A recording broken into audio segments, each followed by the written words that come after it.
Sarover! Hello. I have so many questions. I'm just Okay. there like, I've learned you're not going to feel an emotional connection when you're dating for that tick box. I think one of the conversations that came up whilst you're on holiday was around type. When I watched myself back, it broke my heart because I thought, oh my God, Sarover, that affected you more than you realised. What is beautiful then? When you're in love, you overlook a lot. What was going through your head? Like, what were you thinking?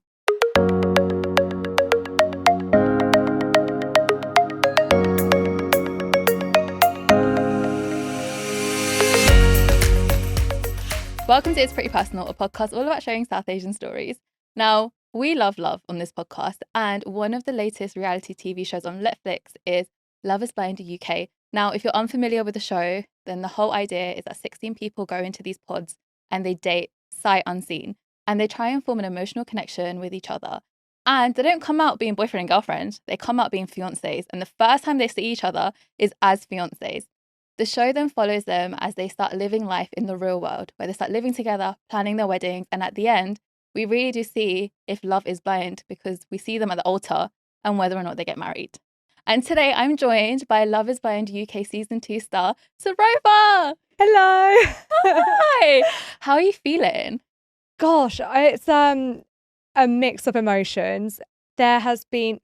It's been a journey. This was a year ago. Yeah. So it's like I'm now reliving my whole relationship with the world.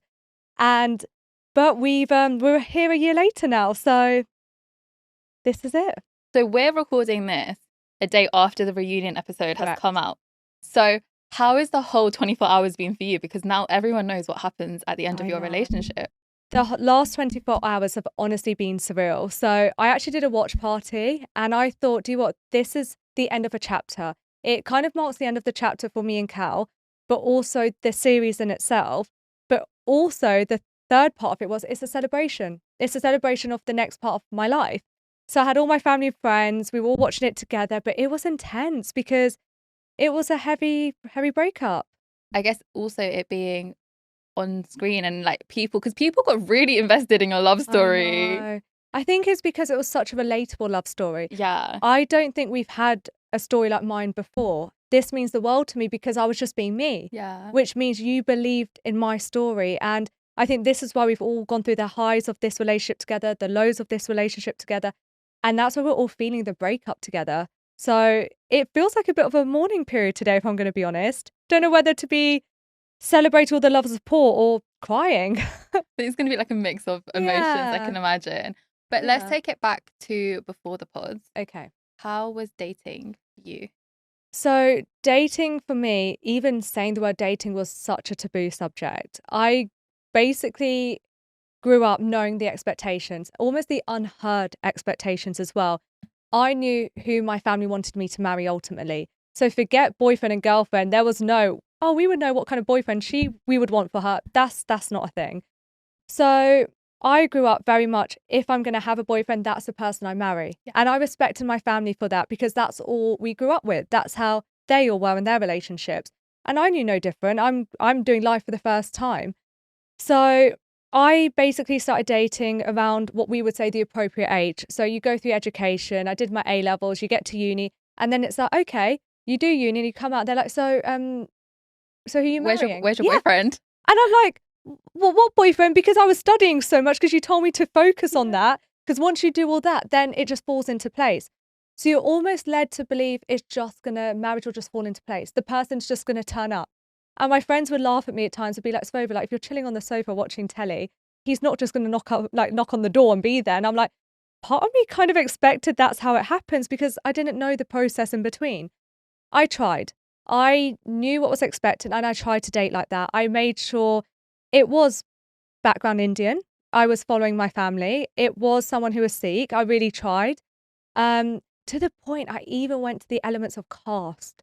That's how much I was like, because I'm the eldest in my family, I wanted everyone to be proud of my relationship going forward because that's what was meant the most to me. It actually wasn't what I wanted or what meant the most to me. I was going to put first. That came secondary. So I tried and I went through quite a few, first dates here, second dates. It will get to like maybe a couple of months here and there. And I'll be like, oh, this isn't working. Because you're not going to I've learned you're not going to feel an emotional connection when you're dating for that tick box, for your family, for your relatives. And it got to that point where it was last year, so 2025. What year are we in? 2025 now. So We're 20, so it's 2024. 2024. Okay, 2024. And I was 29 at the time, and I was like, oh my God, I'm 29. I've been like, what's going to happen? Because we put that pressure on us about turning 30, which honestly is not a thing. I cannot stand for the fact that life does not end at 30. If anything, it begins at 30 in so many different ways. So anyway, and then I was seeing this guy, and he basically ghosted me. And I tried to drop a lot of barriers for him in terms of physically, he wasn't actually my type at times. I wasn't at all. I was trying to see through personality. So it's almost like I was trying to get in the head of what dating in the pods would be like without even knowing I'm going to be on it. And I really went for the personality with him, and it didn't work out. And that was that. And I thought, oh God, like, what am I going to do next? And then when the opportunity came along with Love is Blind, I thought this is perfect because I'm at a time of my life now where I do want to date with my heart. I want to see who's actually meant for me because I don't know. Like at this point, I've not fallen in love because I've not dated the right person. I've not gone in with the right intentions then. I thought I was. I thought, putting your family first is the right intentions, but not when it comes to the heart. So that's what led me onto Love is Blind. I think everything you're saying is so relatable, and I think so relatable to so many girls out there. Like, even listening to you, like, same, like, I grew up with very much like these cultural expectations of like, you have to date a Sikh guy, or they have to be Punjabi, or they have to be X, Y, and Z. And really similar to you, actually. Like, I didn't date during uni because I was told, like, education, study, all of that. So then when I came out of uni, and they're like, okay, so where's your boyfriend? I'm like, what boyfriend? Because you told me no. And also, I think I wasn't able to build those skills during uni and during that age to, like, actually date. Like, if I was a guy, I would be like, yeah, you're my friends, and I would just friend zone them, like, really easy. But I wouldn't ever allow myself to, like, date, if that makes sense, because I'm like, oh, I'm not supposed to, or I'm not allowed. And then it really puts you in a box because you're not able to explore, you're not able to kind of figure out what it is that you want. How do you know what you want? Exactly. And I think, like, it was only after university when I actually did start dating. I'm like, oh, I like this, or oh, I don't like this, or this works and this doesn't work. But I don't think we're ever really allowed the space. Whilst I think in South Asian culture, there's such a big emphasis on marriage for everybody. But it's almost like the two don't make sense because marriage is supposed to be like this really big thing that's been very hyped up for us, especially girls at a very young age. But we're also not taught the tools or how to have a successful marriage or how to actually find the right partner. And what does marriage mean to everybody? Yeah. That's the big thing, because if I go back and start asking my grandparents, even my nanaji, if I said, oh, nanaji, what did marriage mean to you when you married my nanny? We could probably say, well, I got told we have to settle down. Whereas for me now, if somebody asked me, what does marriage mean to me? I'd be saying, well, marriage is, you're falling in love. It's that person you see spending the rest of your life with, building memories, traveling together, and building a family and building, anything together in life, but together. Whereas I think if I asked my nanny, oh, why did you marry Nanaji? She would be like, because I probably got told to. Yeah. And it's like, that's not what we're here for. Yeah. It's not a contract for anybody but our heart. And I think everyone defines marriage in a different way. Like, it's like your best friend for life. Like, it's genuinely your bestie. Yeah. I think one of the things that I've also learned is that your partner is, my friend actually said this, and I literally keep this, like, to my heart, where it's like, that is going to be the one family member you get to choose. Yes. And they are going to be with you some really tough times. Yeah. Your ups, your downs. Yeah. And I think, like, that's really important for someone to able to see, like, all of you. I always want to say getting married is not to find a husband, it's a life partner. Yeah. That's what I would say it is now, because back in the day, women were basically told you are going to, run the household. It's very much correct. They didn't go into education. They weren't even given the chance half the time. We were given the chance to get educated. So now it's like, so if you get married, it's not to be at home, to just do the housework or anything like that. It's to have your own life, have home life, have your marriage life. It's so much more in between. So I think it's more redefining marriage. I think that's what we need to do in our generations. We're telling everyone, actually, no, this is what marriage is for us at this point in our lives. Yeah. And where was that switch for you? Because you said that you've also been dating with like that kind of family in the back of your Yeah. mind, culture at the back of your mind. Was there like a specific moment where it was a switch where it was like, no, I don't want to have this tick box, don't want to think about culture, religion, all of that, and just start dating them for a personality? Do you know what it was? It was my cousin's wedding. So it actually took my my mum's sister's son. So he's my first cousin, a bit younger than me. It was his wedding because we all grew up together. That is now in my close family, you know, that small circle. He was the first one I thought, and he actually did an arranged marriage. Oh my. Yeah. And when I was at his wedding, and of course I'm going to support my family, I was like, oh my God, is this what's going to happen to me now? Because everybody was asking me, you know, oh, he's got married. What about you? Because I'm above, like, I'm age-wise hierarchy. You should have been first. And now you're sat there having a bit of a, you know, a party, and they're looking at you like, where's her husband? So that for me, I thought, what am I going to do? So when I went onto the show, that was a pivotal, life-changing moment for me. But not everybody will get the opportunity to be on something like Love is Blind. But it's what I learned from it is date openly. Let's have these conversations at home. What it is with I think our generation above us, and well, actually 2 generations above us, is because when conversations are so uncomfortable, like love is uncomfortable, dating's uncomfortable, it almost is like we feel like we're doing something wrong. So if they made those conversations comfortable for us, where we can openly, respectfully talk things through, then there's going to be a mutual respect, because then they feel like when they're guiding us, we actually will take it on board. We're going to be like, so if you're telling me, let's say, oh, Sarover, like maybe think a little bit about the family. And I'll be like, oh, why? You're going to have that mutual respect for each other, instead of it being like, you know, you have to hide it. Then they say their thing. And then if it doesn't work out, it's like, well, I told you so. Yeah. That's the bit we need to get rid of, the I told you so, because you're almost creating that distance now in your household because of that. For what? Because of love. It doesn't add up to me. Everyone deserves love. Everybody does. Me going into this with an open heart and mind allowed me to fall in love for the first time. And that feeling, when I look back to it, like, it is emotional, because it's like, wow, I want that moment again. And that moment to last the rest of my life, because nothing matches it at all. It's such a happy place I never knew existed. And you don't get that from any other place. You can be so close to friends and family. Like, there's unconditional love there.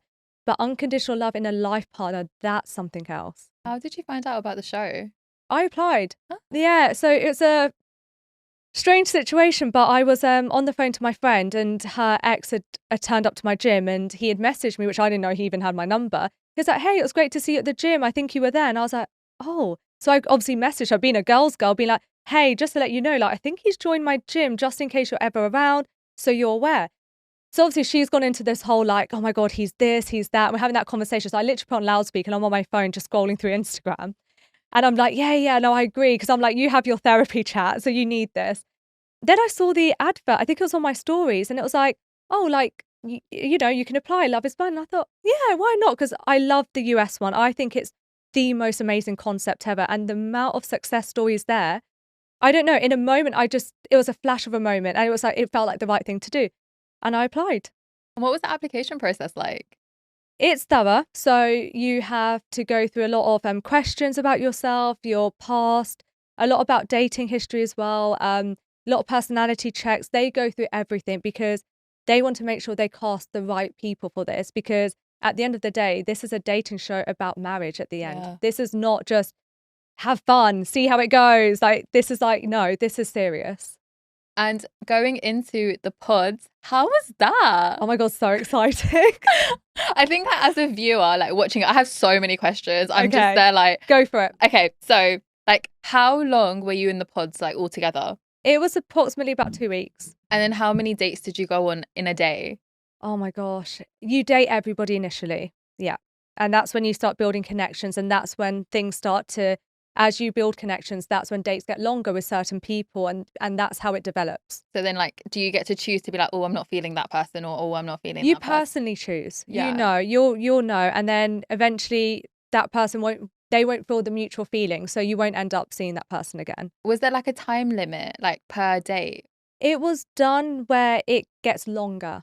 So, and it kind of goes with your comfortability and at a good pace as well. So you start off, it's almost like speed dating at the beginning. You date everybody.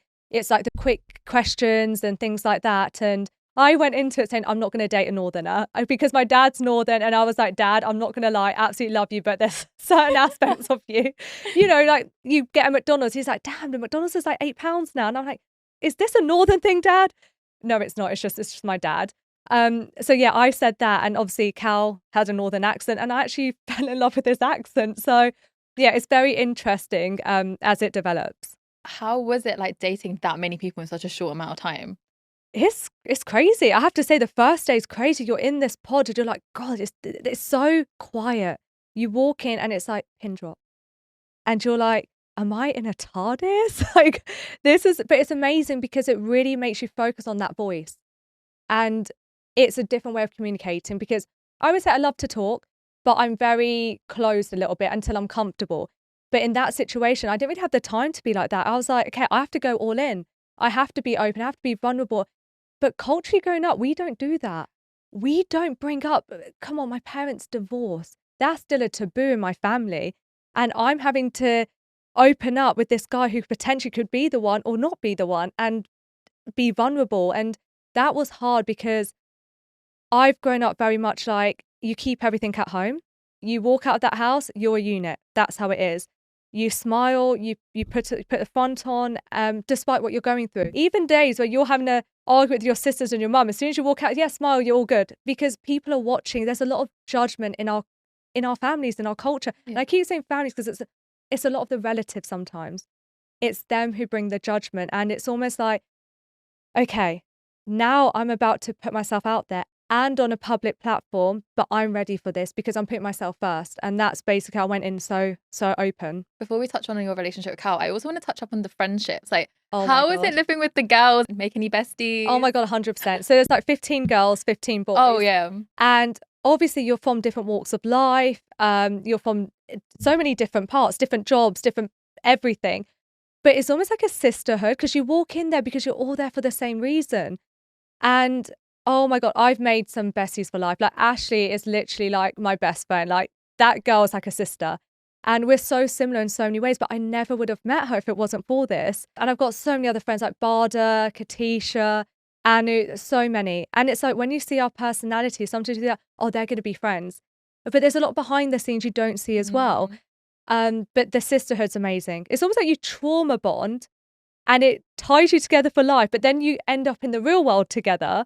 And it really is a test of friendship. So you were dating to find love, but you were also finding sisterhood in it. And it was beautiful. You could honestly rely on each other so much. I also think like dating in the real world, like you obviously have like your friends, and then if you're going on a date and you put it in the group chat, and you're like, I'm going on this date today. And then afterwards you do like a little debrief and you're like... Ours was the lounge. The lounge was debrief time. The lounge was the pros and cons time. The lounge was our time. Was everyone quite open with who they were dating, or were some people kind of like very like cards to their chest? People took it differently. There were some girls who felt more comfortable not really being so open.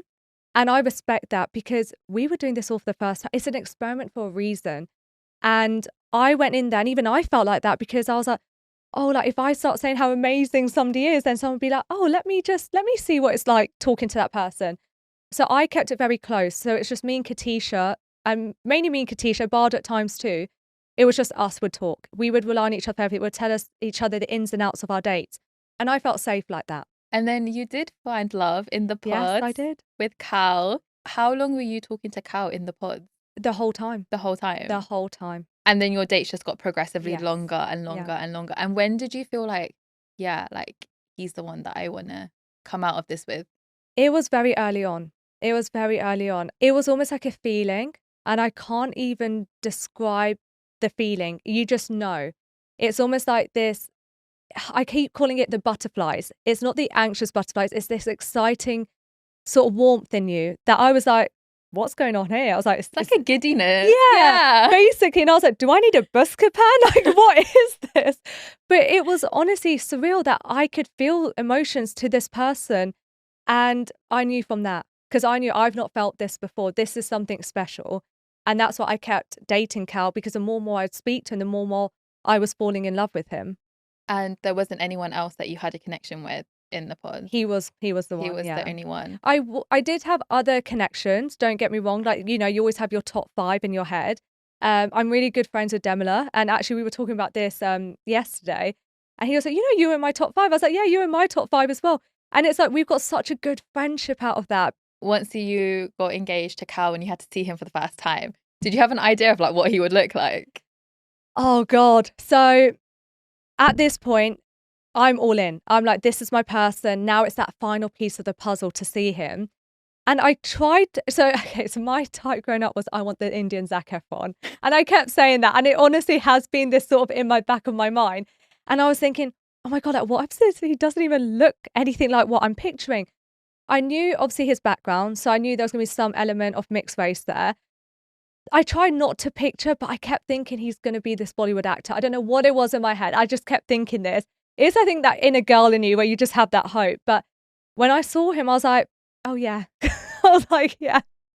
And I think this is why I was so taken back. And I don't think people realize, like, on a platform like that, our chemistry is going to be different. I have to be respectful as well. I can't just run up to the guy and like jump on him because I don't need family and friends to see that. Because also I wouldn't really do that anyway. That's not me. So you could just see I was so taken back. It was so surreal. I was like, this is actually happening because this is my person. This is it. Like, oh my God. What was going through your head? Like, what were you thinking? I just thought this is it. Now, honestly, it was like this ultimate moment of everything in my life has led to this moment, and it's about to be something special. That's how I felt, and I was so taken back. I was just happy to be in his company. I didn't feel like I had to even be all over him because it felt like we're us, we're good, we might as well walk life together now. That's how I felt. And after you got engaged, like in the pods, you went Yes. on holiday. We did go on holiday. I think one of the conversations that came up whilst you're on holiday was around types. And Yes. there was also a lot of discourse online about this when Cal said that you weren't his normal type. Yeah. How did that make you feel when he said that to you? So my face says it all. If I'm angry, sad, happy, tired, hungry, my face will just say it all. When I watched myself back, it broke my heart because I thought, oh my God, Sarover, that affected you more than you realized. And when he brought it up, I thought it didn't sit well with me because he brought it up quite a few times. And I thought, but you knew what I was potentially going to look like. You've seen what I look like. You're my fiance. And now you're telling me, oh, your usual type would have been someone else, because it creates this insecurity. And it's almost like I already had this insecurity always inbuilt in me because growing up, I was a minority and I always felt like I wasn't good enough just based on what I looked like. And, you know, I was the girl who had the plait in her hair and all of that. And I was dealing with the sideburns, a bit of a tash, you know, the eyebrows. You're already going through all that growing up. And so when somebody says about usual type, they talk about physical appearance on an experiment where you didn't even know me, but you saying you fell in love with me for me, I didn't really know how to take it. I just thought, let me give him the benefit of the doubt because he is trying to reassure me. Like, he does try to say, but it's okay. Like, I'm glad you're not my usual type. But I think what I've learned is usual type means what you're attracted to. Now I've taken a lesson out of that. If you're not someone's usual type, it doesn't really change because that's what they're attracted to. No matter how amazing you can be and how compatible you can be, there's going to be that slight doubt. And that's what happened to us. Predominantly, that comes out. So watching it, I just thought, oh my God, I'm back to school days, back to uni days where I didn't feel like I was good enough for him. And I've had it at times, like even growing up, I would never forget this. It was year 5, I was at school and there was a boy and I really liked him. And obviously I was like, you know, keep it really quiet. And I told my friend. And she happened to be the exact type that Cal describes. And I remember her saying, oh, but I really like him. Like, is it okay if I tell him? I was like, oh, okay, yeah, you can tell him. And then the next day they're like, oh yeah, we're boyfriend and girlfriend. And I was sat on the set, you know, you get put on tables and I literally would sit next to them and I was like, oh. And she was like, yeah, but he was going to like me, so don't worry. And I was like, what does that mean? So if I've grown up with that and now this is now in my adulthood still happening, what I learned was that person's not for you. And that's okay. I will take that going forward now because we are so uniquely beautiful in our own way. And I've said this before, but it took me to go through what I went through to learn that. But girl, you are beautiful. Thank you. Like genuinely, I also like really resonate because I think growing up as a minority, we do feel that we already feel othered, and then Yeah. having like the sideburns and the tash Yeah. and the hair and all of that. I still struggle with my right sideburn because my laser lady went up a little bit too much. So I'm still dealing with that now. But it is an insecurity that we have from like Yeah. such a young age, and Yeah. like because we're already feeling that, and then all of a sudden to have someone kind of reaffirm that in a way, but kind of be like, no, but that's not a problem, but it kind of is. Yeah, I don't think he realised. I don't think he realised at all. It's just sad to be on the receiving end of something because he wouldn't have known what I've gone through before that. Yeah. And it is that matter of time, how much time we really did have up until that point. But the thing is, I always keep thinking back to what is beautiful then? Because we've kind of grown up to be told almost like certain attributes make someone beautiful. And I think that's wrong. Like, why is the media portrayed what beautiful is? Because people are falling in love every single, probably, I don't know the stats, let's say every single minute of the day, people are falling in love with someone would not look like what we're used to. So I think the definition of beautiful honestly needs to be redefined. And I feel like it's starting to be redefined, Oh, but yes. but I also feel like there is like such a long way to go. Correct. One of the other things that I wanted to touch on was also your family. Yeah. Because one of the storylines on the show was that your mum needed convincing. Correct. And she was sending you messages and it was like really Yeah. stressing you out. Like, what were the messages and like why were they stressing you out? Mum just wanted to know what's happening. It was just a mum's duty. And I do understand that because I didn't have the time to basically say to her, so this is Cal, this is how we met, this is what he does. There was just so much. She had so many questions, rightfully so, because if I'm going to be honest, I went onto the experiment thinking, oh, look, what's the chances I'm really going to meet someone? And if I do meet someone, what's the chance I'm actually going to genuinely fall in love with this person? I didn't realise. So I told her, oh, Mum, I'll be home in a couple of weeks. Obviously, I didn't come home in a couple of weeks. What did you say? Like, what did you say to your mum? Did you tell that you were going to Love is Blind? I did, and she hadn't watched it before. So I said, oh, just watch the first season. You'll understand what I'm doing for the next couple of weeks. So I said to her, oh, just watch the pods. That's what I'll be doing. I actually told my dad I'm going on Fear Factor because I didn't know how to approach it with him. So I literally called him the day before. I was like, oh, Dad, by the way, I'm not going to be around for a couple of weeks. I'm just going to be on Fear Factor. Like, it's super cool. And he was like, yeah, that's really cool. Obviously, I had to tell them the truth. So now I've got two parents who obviously they want to know. Any parent would. So this is what the messages were. She just wanted to know everything. And I couldn't cope because it was a new relationship. I was also, your day to day was very busy. And then I've also got the family as well. So I was, at this point, I could have just lay on the floor and be like, help. Yeah. At that point. And it just got like really overwhelming. But I totally understand why. She loves me that much, that she cared that much to be like, if I have to drive to you and get my answers, I will. I respect that because at the end of the day, your parents do need to be in the know-how. And this is what I mean by the whole taboo of dating. Mum's progressed enough with me over the years to want to be involved. And I need to show her that respect too. It doesn't mean if Mum turned around and said, oh, I say no to this, she wouldn't do that because she's learned over the years. If she did say that, I'm going to be honest, I would have to put myself first and be like, I know eventually your parents do come around. And if they don't, there's so many women who've come through to me through messages who have said that, they chose love. They did choose themselves eventually. They've got families, they've got kids now, and their parents still don't talk to them. That breaks my heart because it's like, why are you punishing your own children for falling in love? And actually having successful marriages as well.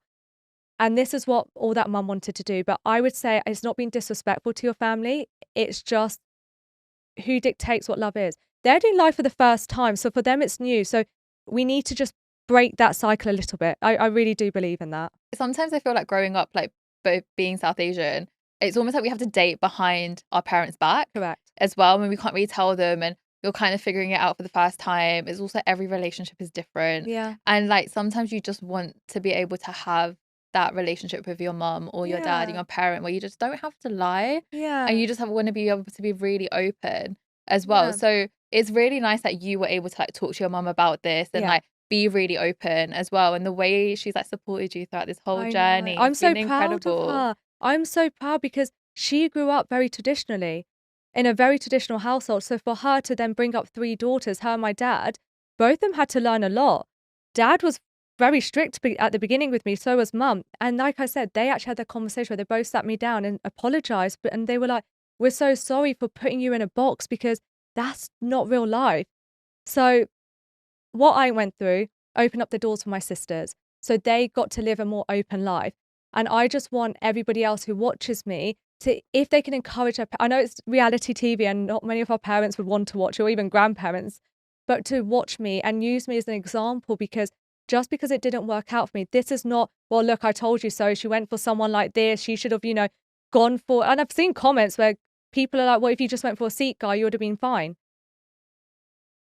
This is what is not fine, is saying that to me, because this is not, I told you so. This is, watch me, date with an open heart. I did fall in love. It's okay that it didn't work out. Not every relationship does. And those relationships which are struggling in our cultures, who feel like they can't walk away, are there for a reason, because they can't. We have a choice. But I just want it to be open. Yeah. Because that's all we all deserve. Why should we be punished for falling in love? And you shouldn't. And I think there's so much, like, it's almost like people feel trapped in these relationships Yeah. and they can't get out because of what will people say, the Yeah. community, all of that. And then you're living for other people and not Correct. yourself. What happens if he was a seat guy? Yeah, And we had this exactly. outcome. Exactly. That's what I mean. Exactly. So this is why I keep saying to people, now I've obviously I'm going to have to obviously go through a divorce. And that's the other part of it. So not only have I gone and dated out of culture, I've also publicly dated out of culture. Like even kissing on screen, I thought, oh God, do they do that in Bollywood yet? Because I don't know. I was like, just a peck is okay. I was going to ask, I was like, how was that? Like, well, you can see the way I was kissing, I was keeping it very PG. Yeah. So I was like, yeah. And you don't talk about, intimacy or anything like that, because it's respect. You can date openly. You can put yourself first. You can choose love respectfully. Yeah. So going back, so your mum then also met Cal. Yes. For the first time.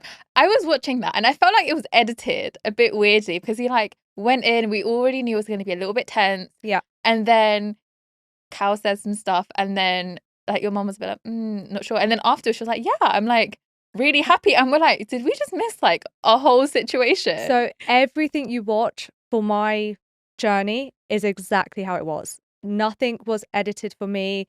We weren't pushed to talk about things. We weren't asked to talk about things. It was honestly, authentically exactly what I lived through, which is why watching it back, I was like, oh, I could just walk around the house and listen to me, because I remember this conversation.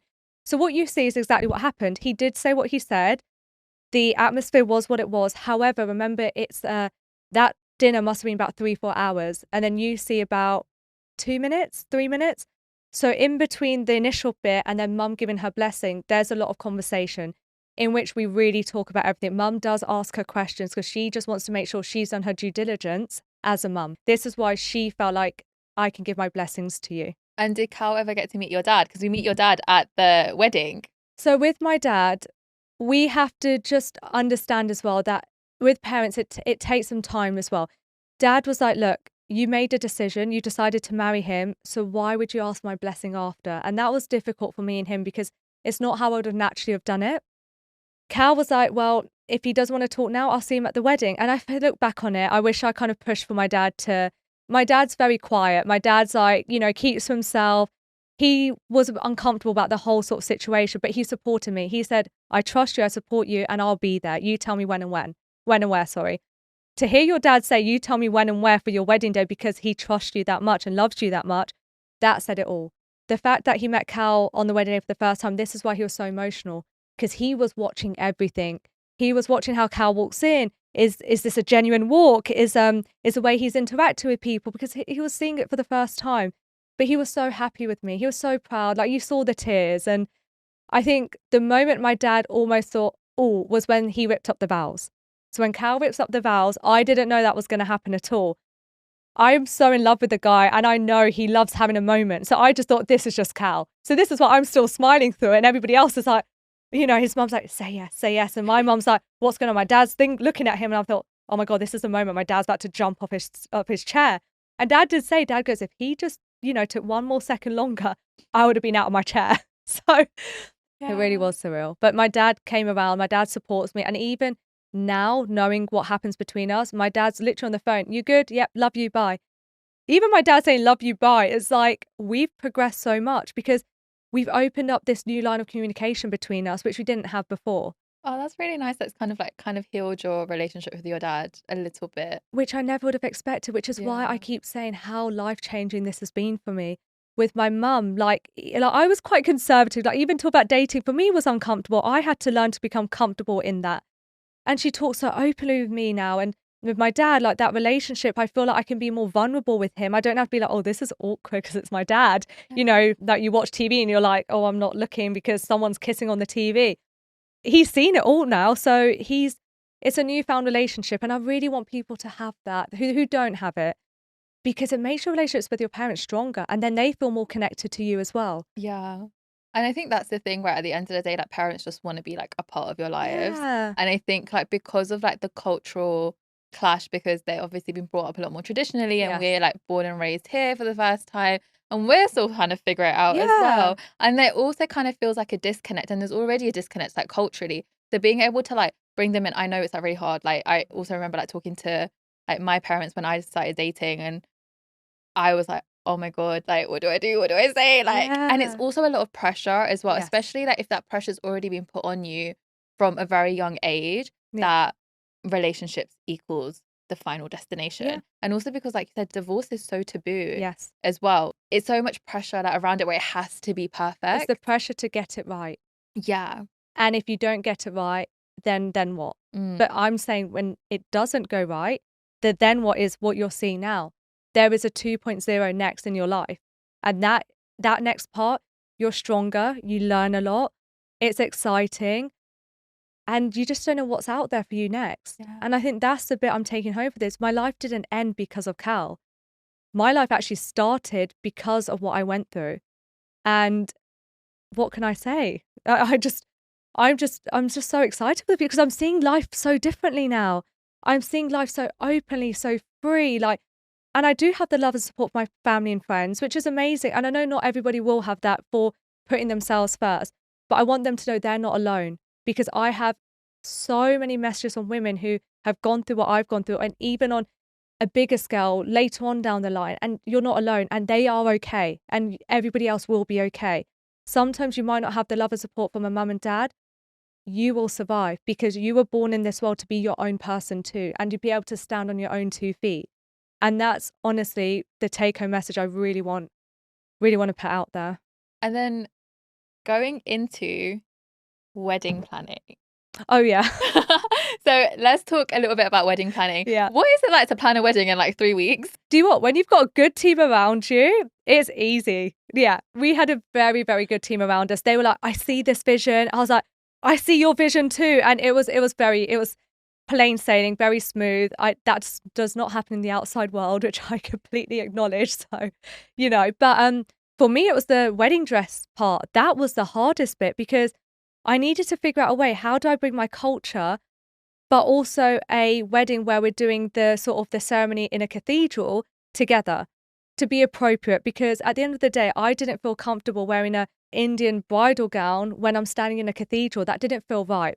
This felt like this was the sort of what you call the white part of the wedding where you say your vows. So I wanted it to take part of the modern day living I'm doing, but also have my roots in there as well. And the doll players were the perfect part of that as well. Yeah. Like having that and the way it was put together, God, I cry every time I watch it. I must have watched my wedding about 10 times now and I still cry. Oh, I'm so interested to know like how, because it happens in such a short amount of time. So you must have like started planning as soon as. So they look after everything. Oh, nice. Yeah, they support us because they believe in us as a couple that are about to get married. So they make sure it's as perfectly done as much as you would have wanted it because you don't have the luxury of the outside world, the time of it. So they make sure they bring it all to you. I really wish they showed you like going to Southall and like picking up like your Indian dress. You do not want to see me going to Southall picking up my Indian dress. I'm surprised me and my mum were talking the next day after that. Was it that intense? When have you ever gone to that's true.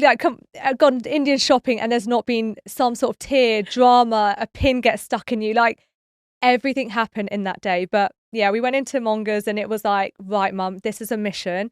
I need my outfit. And luckily for me, it was the first one I saw. And yeah, I got up there and she's like, right, we need jewelry. And I was like, okay, mum, like emerald green, because I love emerald green and gold.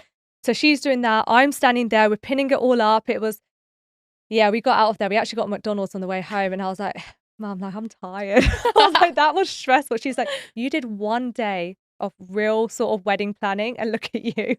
How much input did you have in the weddings? A lot of input. Yeah. So they would go through everything like color scheme with you, what the flowers would be like, sort of the chairs, the color of the chairs, if there's going to be bows or what the aisle would look like. So it's so personal. It felt like if this was because I always said to Cal, once we reach a year, because obviously I would look to the future. Once we reach a year, we'll do a big wedding. We'll have all my family and friends there because I can't just get married and not have half the family there. Like that would be wrong. Like I would not be able to live that down. So respectfully, there's a lot of people I'd have wanted there. But the way they did it, I was like, if this is the only wedding I'm gonna have, this was perfect. And that's why it's such a beautiful memory. And then when you're walking down the aisle and like, did you always know that you were going to say yes? Yeah. Because the Cal I dated, I fell in love with him. That was the person I did fall in love with. And if I had to go back in time every time for that section of it, I would still choose him just based on that. However, obviously real life happens afterwards and I didn't feel like I was with the same person. So I won't have any regrets about what I did, but what I think I should have done is maybe give myself a bit more time, but also ask more questions. Like, shouldn't just take someone's word for it. And I think that's just with anybody in life. When we go date now and a guy might say something to you, and you're like, okay, cool, and you move on. It's like, okay, well, follow up. Why was that last relationship? Why did it actually end? If they just say, oh, it wasn't the right person for me, why wasn't it the right person for me? And that's something I've really learned out of this because I do lead with my heart a bit sometimes as well. And I'm like, I just kind of take people for who they are because I trust. You do trust. When you date someone, you've had a bit of conversation before, so you don't just go into it, not knowing anything. But I have learned that definitely. Did you know that Carl was going to say yes? Yeah. Yeah. Did you talk about it beforehand or? It's just the way he was with me, the way he would say things. It was almost like, why would we not do life together now? Because you know me for every part of me now, and you fall in, like you're telling me you're in love with me. I know genuinely I'm all in and I've been myself and true to myself and I fall in love with you. So it just felt like that was the natural next step for us. And then things happened. Yes. And we find out on the reunion show that you two are no longer together. Yeah. How are you? Like genuinely, like how are you? I'm okay. Honestly, it's such a heavy question to ask how I am because it was obviously we got married almost a year ago, and in that moment that was the best day to date of my life. Obviously now you look back on it, it's a very painful memory because what it holds with. And then obviously it's a very short-lived marriage. It was 3 months. And I never got a chance to make my marriage work. And I think any woman who's gone through a relationship and you don't get that chance, like how do you recover from that? So the breakup for me was hard because I tried to get answers. I didn't understand how someone doesn't want to make something work and how they kept telling me everything was fine. January was a very dark time for me, if I'm going to be honest. And I was very lucky with the support I had from family and friends because without them, I don't know how I would have got through it. It takes time to heal. Like the heart, honestly, is strong because I managed to heal. I'm still healing. But now, obviously, the reunion's happened and now everyone knows. And there's so much love for me. Honestly, it makes me so emotional. When I sit on my phone and I try to read everything as much as I can, I can't believe how much love there is out there. And it's for me, like, who am I? Like, you know what I mean? So it just feels though, however, I'm going through the breakup all over again. So it's a really raw time at the moment. I think for so many, like when I was watching it, like my heart really went out to you because I was like, Yeah. I was so happy that you guys got married. I was like, oh my gosh, it's fun, how happy ever after. And it was like Yeah. really rooting for you the whole show. And then to hear you guys broken up, and I think you also mentioned that it felt really blindsided because he just came Yeah. in and was like, oh yeah, this isn't working for me. And then it's kind of like Yeah. a bye. Did you have like any indication that like, or he was changed or he was acting a different way, or were you just like, oh no, like this feels like my marriage, this is like Yeah. normal? I was trying to figure out because he did change and I know he knows he did after the wedding. It wasn't ever the same. And I was trying to figure out, oh, maybe this is just him in real life. Now we're doing life together. I'm just going to learn what he's like. But what didn't make sense is I was the same person on camera as I was off camera. It didn't feel like he was the same person that he was on camera, off camera, because in those 3 months, when you're in love, you overlook a lot. And I did overlook a lot. Like, there wasn't any compromise. On our honeymoon, I even say at the reunion that he told me if I don't move to Wigan, we might as well end it here. So how much were you in love with me if you could say a comment like that a week after we get married? After saying, we would try to live in both places and we make a joint decision. With Cal, he does struggle to put someone else first. And when we did real life together, he didn't put me first at all. I didn't really feel even like an equal. And that made me become a shell of myself. And I felt like if I did ask him anything or wanted to talk about anything, I was almost silenced. But then it would be like the next day, be like, so are you okay? Like, everything's good. Like, we're good. We're strong. Like, don't worry, you just had a dip. And I'm like, oh yeah, maybe I did. That's not okay. And I've learned that now. But yeah, so going through that, but there's moments of a lot of happiness. There are moments of a lot of love. He integrated my family and friends. Everybody accepted him with open arms. And we did have some good times there. But that's like in any relationship, which is strong or not strong, you are going to still have some good moments in that time. And you hold on to those. I used to ask him every week, are we good? Is there anything we need to talk about? Because the nature of the experiment is you always ask that of each other. So I used to do that weekly. On a weekly Sunday call, if we weren't together, we spent most weekends together, I would ask that. And he'd be like, yeah, we're good, we're good. Any concerns? No. Anything we need to talk about? No. It got to the point he actually said to me, look, Sarover, stop asking me. We're really good. And I'm like, okay. And I said, but tell me if anything is that we can work through. He said, yeah, of course I'll tell you. So we've gone from that. We go through Christmas together. He bought me a Tiffany bracelet, actually, that had 2 rings on it. And it was engraved because he knew I couldn't wear my wedding ring. So you've just gone this so sentimental. So how was I ever supposed to know? So I'm trying to figure you out because I'm still in love. And this, I've got elements that I would continue. You've done that. And then not even a week later, you just turn around and you literally tell me it's over. And it's the best decision for us. There's no conversation to be had. And I've done nothing wrong. And that's it. And he actually sent me a text saying, wishing you a happy, healthy, wealthy 2025. I don't know. Oh my God, I'm so Yeah. sorry, man. It's heavy. It is heavy. And it's like, I don't want to speak negatively of him. This is what he did. And the things he did say, like, I know that is between us. And, I don't need to go into the ins and out of it. But it was to the point that, let's just say, his outlook on life and his outlook on marriage is never the person I ever would have married if I knew all that. Oh, I'm really sorry. And how was it like seeing him at the reunion? That was hard because I had spent from January, I would say up until about March, trying to get answers out of him just to talk it through. Like, what happened? Like, our marriage, you've said our marriage has ended. This is not just boyfriend, girlfriend. This was not anything. This was, we're still married. You know what I mean? So I just wanted to know what changed, what happened. Was there anything we could have worked on? Why didn't you say anything? I just wanted to know answers. And I respectfully, I'm not a nasty person or anything like that. So I would actually ask him so politely. And there was no cussing of anybody, no like, I can't believe you did this to me. No, I needed to just know. He never would give me the answers. He would dance around the topic. He wasn't nice. He did not come back with any answers. So when he eventually reached out to me before the reunion, I was like, to ask me, hey, it's been a long time. How are you doing? You're not gonna, no, I'm healing here. That's nothing. So no, I'm not going to give you that. The reunion was hard because that was the first time I actually spoke to him. The first time I've seen him in person since the day I left his house. And that was on the 2nd of January. My anxiety when I was sat there, I was shaking. Like you can see I could not have got any further on the sofa. Yeah, you guys tried. were like really like far apart. Yeah, but do you know what it was? It was the energy. Like, my soul couldn't stand being that close together because I wasn't cold. I was just that anxious. Like, my teeth were chattering to the point they were hurting. And as soon as I got up and left, my body calmed. So it just meant that I can't do close proximity like that. It was, for me, it wasn't comfortable at all. Yeah, I think also like when you're blindsided like that, it's so hard to like get that closure Yeah. because you like, I don't know what I've like done wrong or like what has happened. And like, do you feel like you got the closure or do you think there's still like unanswered questions that you kind of made peace with to be like, I know I'm never going to get the answer I to think this? we all got closure when we listened to us. I think when we listened to him, I think he said enough for us all to have closure. And I will still say to the day that I wish he didn't marry me, because of now he's saying that, you were perfect for me.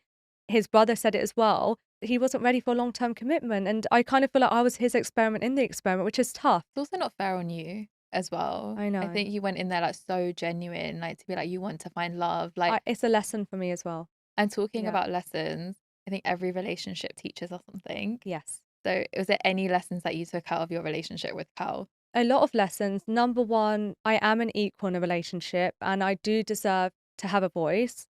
If I can't emotionally feel like someone's there for me, that's not the relationship for me. If you feel anxious or you feel like you can't bring stuff up in a relationship, again, you're not then safe in that relationship. So to feel safe, seen, heard, and loved unconditionally for who you are, if you feel like those and you're respected in that, that's real. If you don't, that's what I've gone through now. So I know now what qualities I'm looking for and how internally I would feel with the right person. And it's okay that he wasn't the right person. It's horrible what I went through, but I'm not the only one who's gone through that.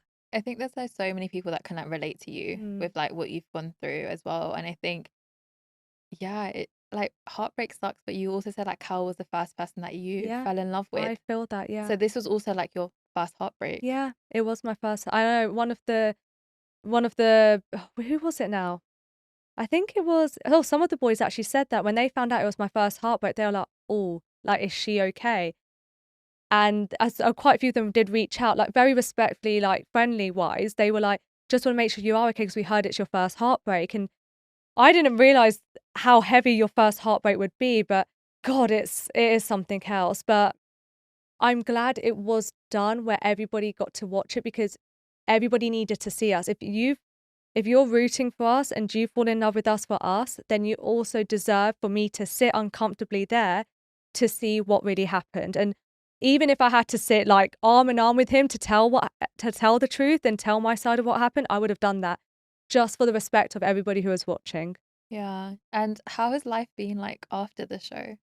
So life's been just a whirlwind, the most amazing whirlwind, because I'm having now so many girls saying to me, and it's I struggle to say when they say, oh, but you're representing us, because I feel like, oh, like that's big. And I now feel like, okay, if this is the case, then for not everybody will feel that, but for those who do feel that, then I want to appropriately use this platform now because there's conversations to be had. We need to open up more doors for ourselves. We need to be able to date openly.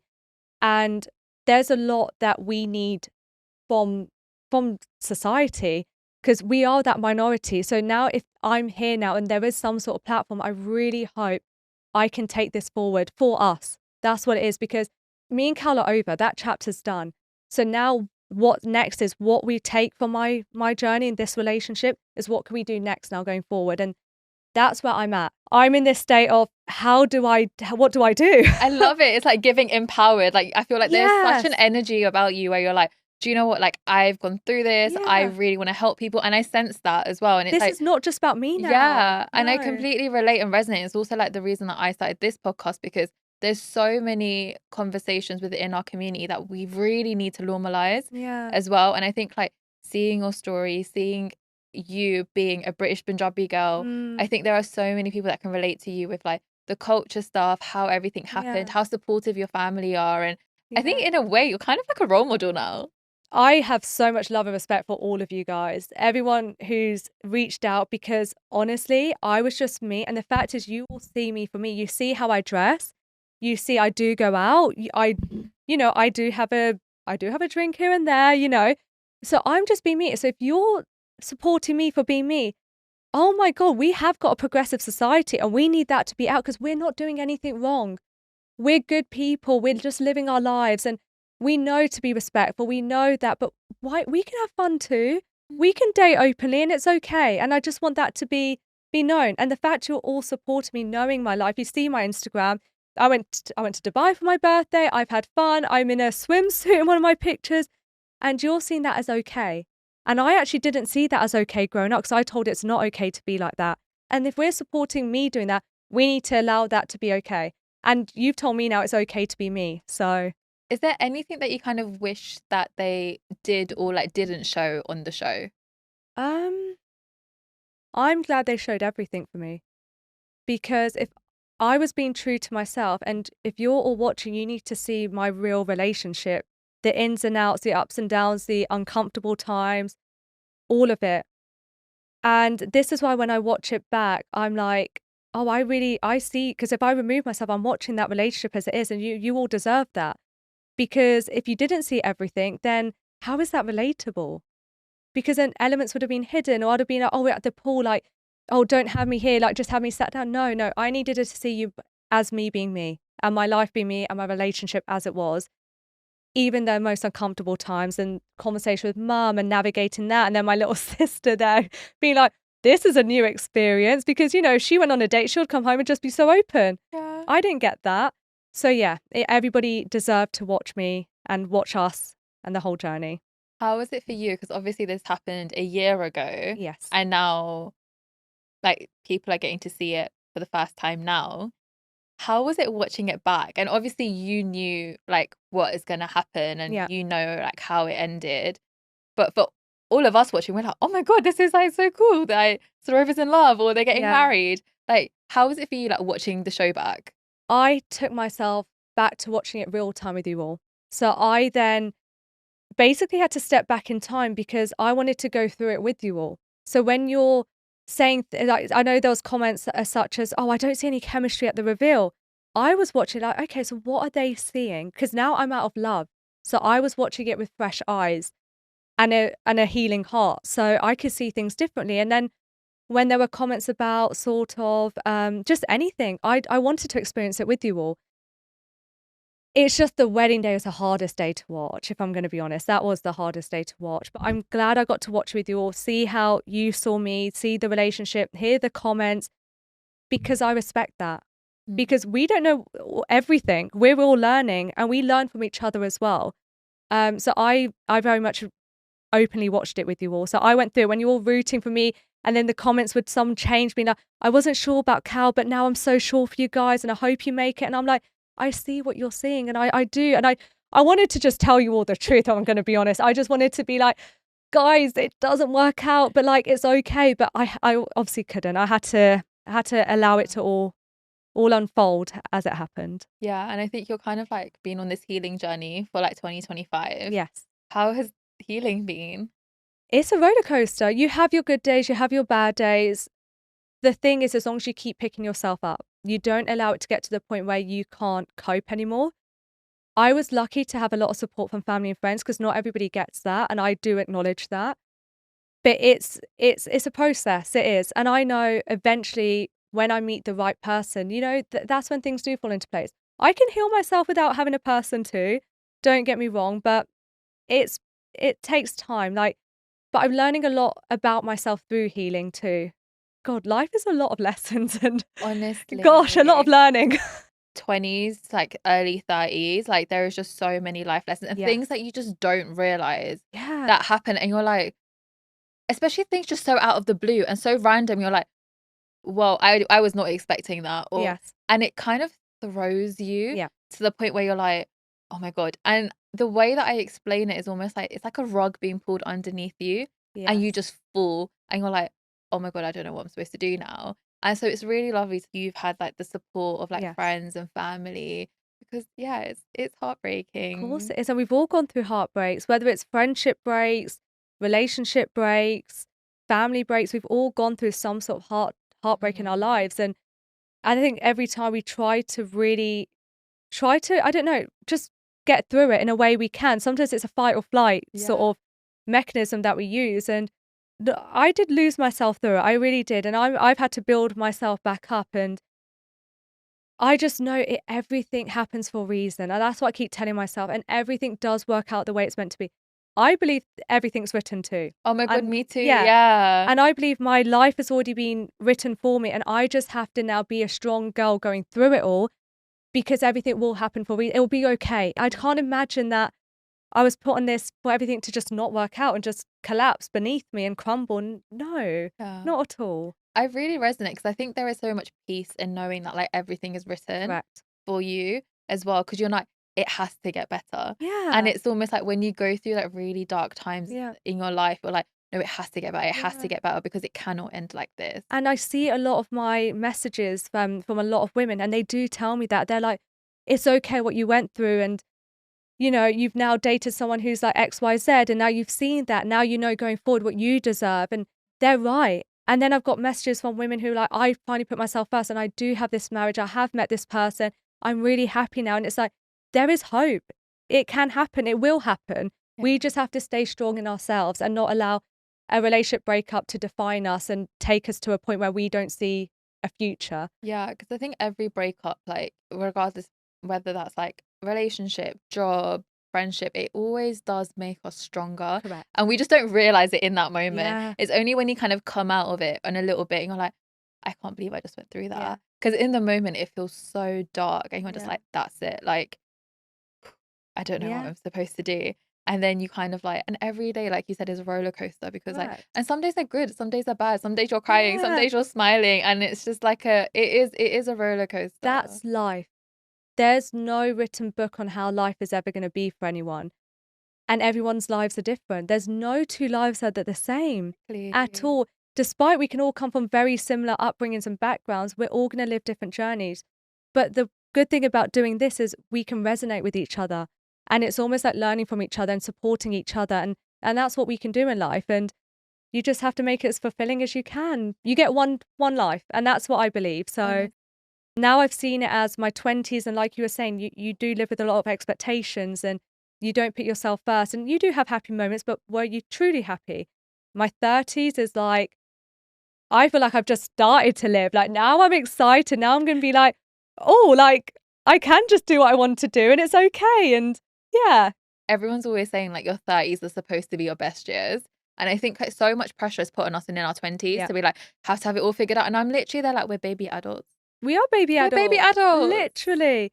We're just going through life and everybody does everything at different times. And I've learned that. Like I was probably like you as well. By the time I hit 30, I want to make sure I have my house, have kids, I'm married, all of that. And then I hit 30, I thought, oh, like my marriage has just broken down. I don't have kids and whoa, what's going to happen? And it's like, no, you're just going through another year of your life, Sarover. There's no, just because you hit 30, what's 30 compared to 35?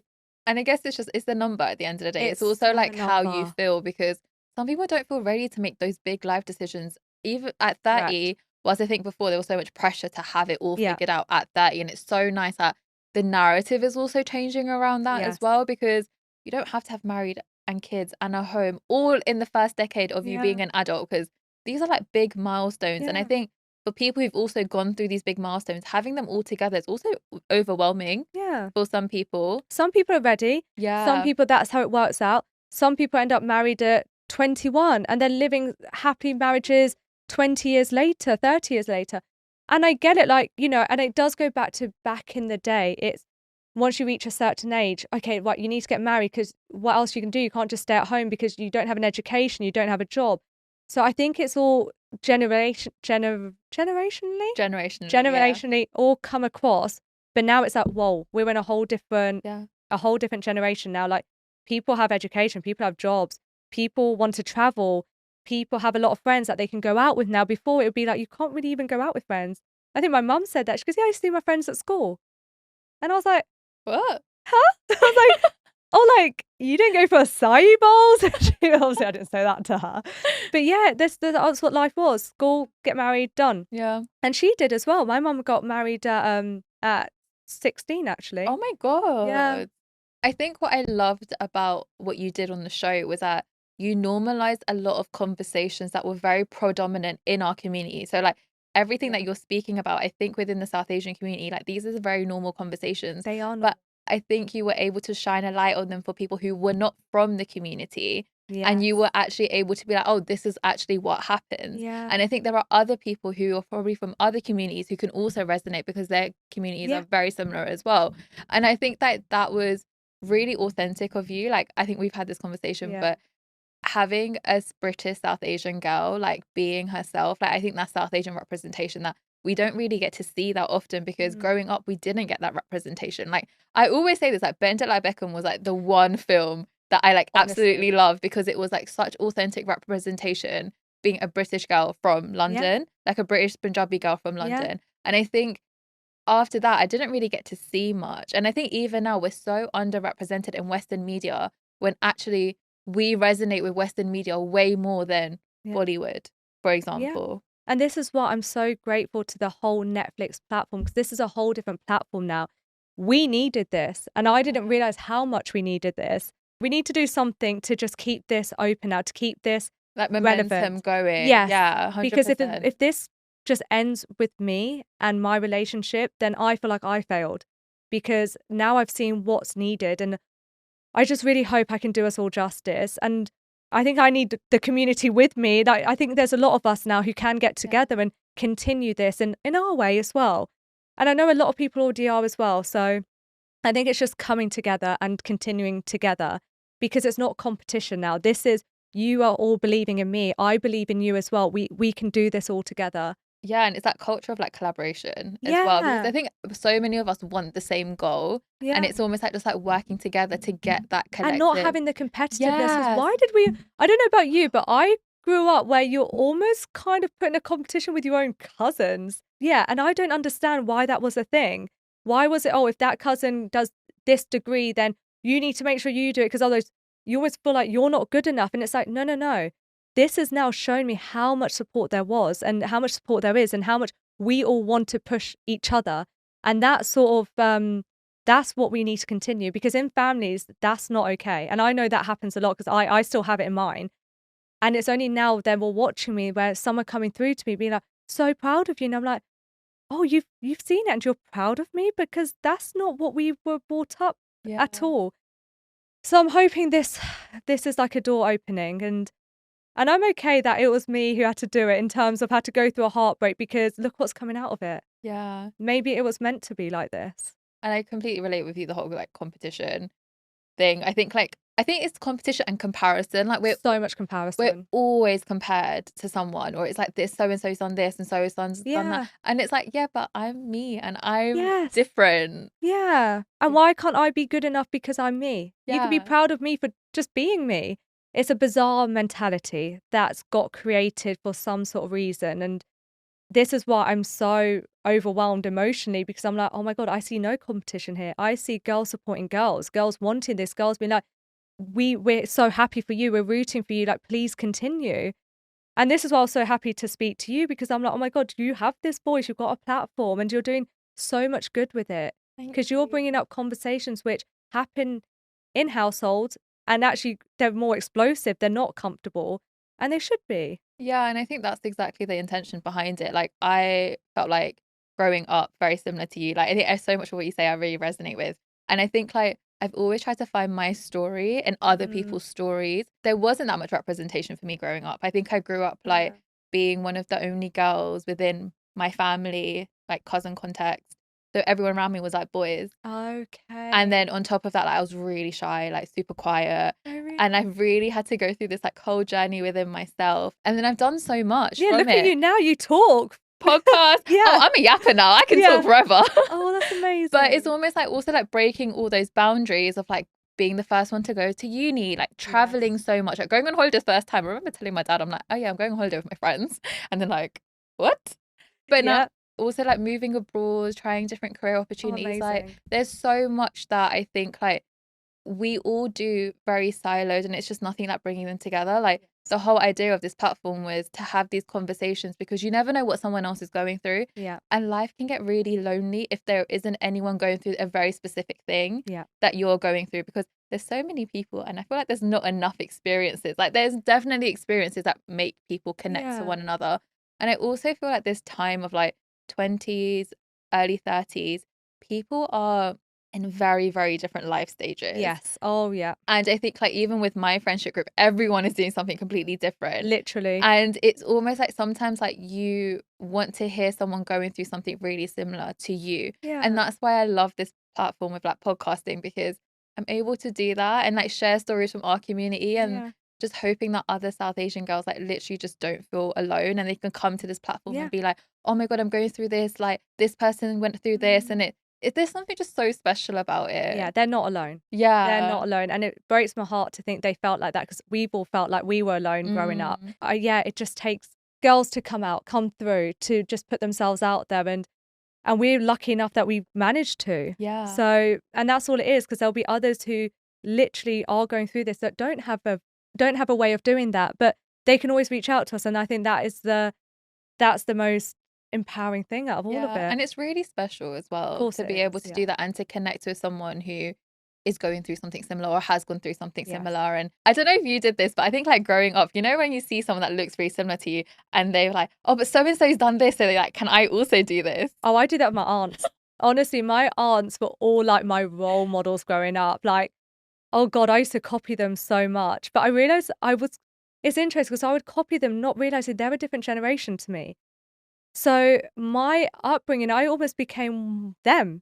And now I've seen, oh, hang on a second, there's girls my age who I should have had that. I wish I had that. Like you said, we wish we had that. And now we do, which is why we're so excited about it. Yeah. Oh my God. Honestly, I was going to ask, like, if there is someone out there who is going through heartbreak or has kind of in a relationship where they don't really know how to tell their parents because it might be like an interfaith or an intercultural relationship, like what advice would you give to other girls?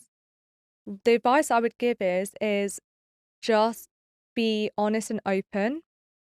If we're talking about parents, just be honest and open, and don't be scared, because at the end of the day, if they don't love and support you, you will find it in other ways. You'll be okay. You'll be able to get through it.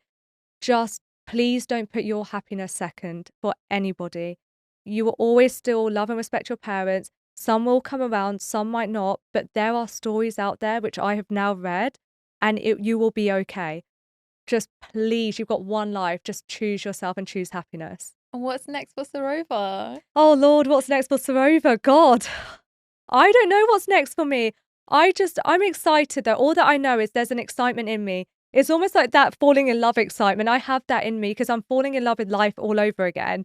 So I don't know what that's going to bring, but there's definitely such a happiness, I've just got I see everything so differently. Thank you so much for coming on the podcast. I've Thank honestly you. had the best time. I have one last question. Okay. Do you think love is blind? 100%. I went in there blindly. I went with my heart. I did not use the tick box, and I fell in love. It's been such a pleasure to like watch you on the show and also to be able to speak to you in real life as well. But yeah, I just really appreciate you coming on. Thank you. No, thank you for having me. Yay!